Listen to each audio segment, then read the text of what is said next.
ગામ હતું. તેમાં ઘણા બધા ઉંદર હતા. મોટા ઉંદર, નાના ઉંદર, જાડા ઉંદર, પાતળા ઉંદર, જાડા ઉંદર, પાતળા ઉંદર. જ્યાં જાવ ત્યાં ઉંદર જ ઉંદર. શું કે ખાવા ના દે, શું કે પીવા ના દે, શું કે બેસવા ના દે, શું કે ઊંઘવા ના દે, શું કે ચાલવા ના દે, શું કે ફરવા ના દે. આમ જાવ તો ચૂ ચૂ ચૂ, તેમ જાવ તો ચૂ ચૂ. જ્યાં જાવ ત્યાં ચૂ ચૂ. હવે શું કરું, હવે ક્યાં જાઉં? લોકો તો બધા કંટાળ્યા.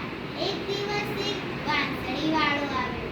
જરાક જેટલી દાઢી વાળો, લાંબા લાંબા વાળ વાળો, લાલ કલરની ટોપી પહેરી, પીળો ડબલો પહેર્યો છે. લોકો કહે, આ ઉંદરને તમે જલ્દી કાઢો તો અમે તમને 1000 રૂપિયા દઈશું. એટલે વાંસળી વાળો રસ્તા વચ્ચે ઊભો રહ્યો અને વાંસળી વગાડવા લાગ્યો. પછી તો પૂછવું શું, દોડતા દોડતા ઉંદર આવવા લાગ્યા અને કોઈ નાચતા આવ્યા, કોઈ કૂદતા આવ્યા, કોઈ દોડતા આવ્યા, કોઈ હસતા આવ્યા.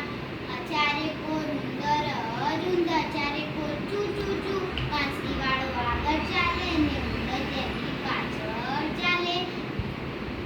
પછી એક નદી આવી. નદીમાં વાંસળી વાળો ઉતર્યો, તેની સાથે ઉંદર પણ ઉતર્યા. ઉંદર તો તણાઈ ગયા.